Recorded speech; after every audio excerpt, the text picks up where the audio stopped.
How to winterize your dog. We winterize our homes and cars and bundle up to brave icy winds outdoors, but too often we fail to do the same for our four-legged friends. Yet regardless of what nature delivers, dogs have to go out and they need regular exercise for their physical and psychological well-being. Whether urban or rural, dogs can face multiple hazards during the colder months, ranging from cracked paws and dry skin to electrocution or immersion in a frozen pond. Even pets that escape the cold by heading south with their snowbird owners can encounter unexpected risks that are easily avoided. But let's focus first on those that stay up north. When winter cold takes hold, our dogs can't layer up the way we do without our help.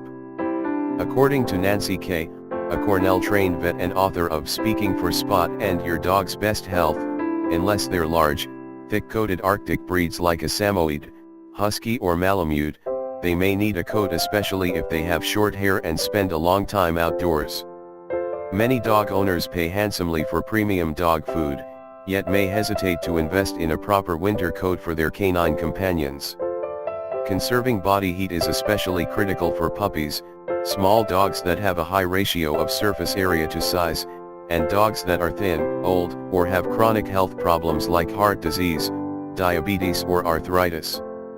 Dogs, even those with thick hair like my 17-pound Vanessa that runs off-leash with his buddies in the park every morning, are best protected by a coat that covers the chest and abdomen. If you'll be out in rain or snow, all dogs do need to go out several times a day. After all, choose a waterproof coat, and if you have a male dog, select a style that won't get soaked with urine. If your dog goes off-leash in a local park or on a hike, consider a brightly colored garment easily seen in the snow. Mine wears red-orange to match my own jacket. Some dogs may also need ear protection. Consider buying a dog muff or create one by cutting the top off an acrylic knit human hat, a tip from Fido in Prospect Park, an off-leash community that promotes responsible dog activities. Feet nearly always need protection. A walk doesn't have to be long for a dog's feet to be hurt by ice balls or the salt and ice melt used on roads and sidewalks. Musher's wax applied to the paw pads before going out can help protect them. There are also many versions of dog boots, including multi-packs of disposable ones and more expensive but durable booties secured with Velcro straps. Consider asking other dog owners to let you test theirs in case you have trouble getting them on or keeping them on your dog. Sans wax or boots, you might do a quick wash of your dog's paws in a basin of warm water when you get home. While you're at it, don't forget your own feet, especially if you have a pooch that tends to pull. Boots with good treads or shoes with added ice grippers will help to keep you upright and in control of your pet. It's best to keep your dog leashed near icy ponds. Even if frozen, ponds are likely to have weak areas unable to support your dog's weight. My husband once did something terribly foolish, yet understandable, by lying down on the ice to rescue our dog after he fell through thin ice into a pond and couldn't get out. Fortunately, they both survived. City or country, dogs and cats that venture outdoors risk poisoning from sweet-tasting antifreeze spilled on driveways or roadsides.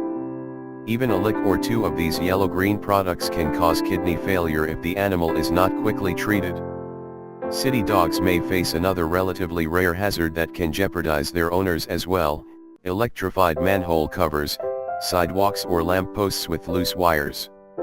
If your dog suffers a disabling shock, someone who tries to rescue it can get electrocuted as well. If your dog tries to avoid walking on a section of sidewalk, there may be a good reason.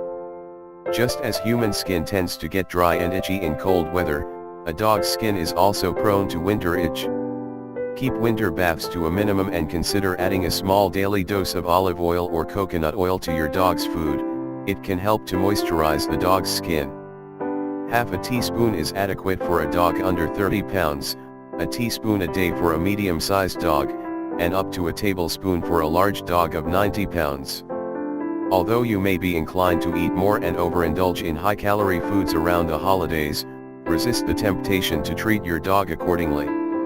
Try not to stray from the animal's usual diet lest you risk a messy gastrointestinal upset. It's especially important to avoid giving dogs fatty foods that can cause life-threatening pancreatitis. And keep treats for family and guests out of the animal's reach. My son's Cocker Spaniel once unwrapped a holiday gift and devoured a whole box of chocolate-covered coffee beans that likely would have killed him had he not had his stomach quickly emptied. Now for those dogs and cats who escape winter weather with their owners or who join them on a winter holiday. Dr. Hohen Hawes, a veterinarian at the Animal Medical Center in New York, reminds owners that pets heading south are likely to need year-round protection against fleas and tick-borne illness. Every winter I see dogs and cats coming home from Florida scratching and itching from southern fleas, she reports. Heartworm, too, is a year-round concern, especially in warmer climes. Well, before you plan to fly with your pet, be sure your animal's vaccinations are up to date. And check the airline's rules about where and how the animal must be transported lest you be turned away at the airport. Small carry-on pets must fit in a carrier under the seat. Most airlines require an advance reservation for pets whether they are flown in the cabin or the pet hold. Even if you are a relaxed flyer, consider getting calming medication for your pet. The most relaxed animal on land can become anxious and miserable in the air. If you plan to travel by car, do you know if your pet gets motion sick? Ginger capsules swallowed whole are a safe preventive for most dogs, or your vet can prescribe an anti-motion remedy. Staying in a motel or hotel overnight? Check with AAA or a website like dogfriendly.com or bringfido.com for venues on your route that accept dogs and cats. And no matter how you plan to travel, be sure your pet has a collar with a legible identification tag and a microchip in case it gets loose or lost.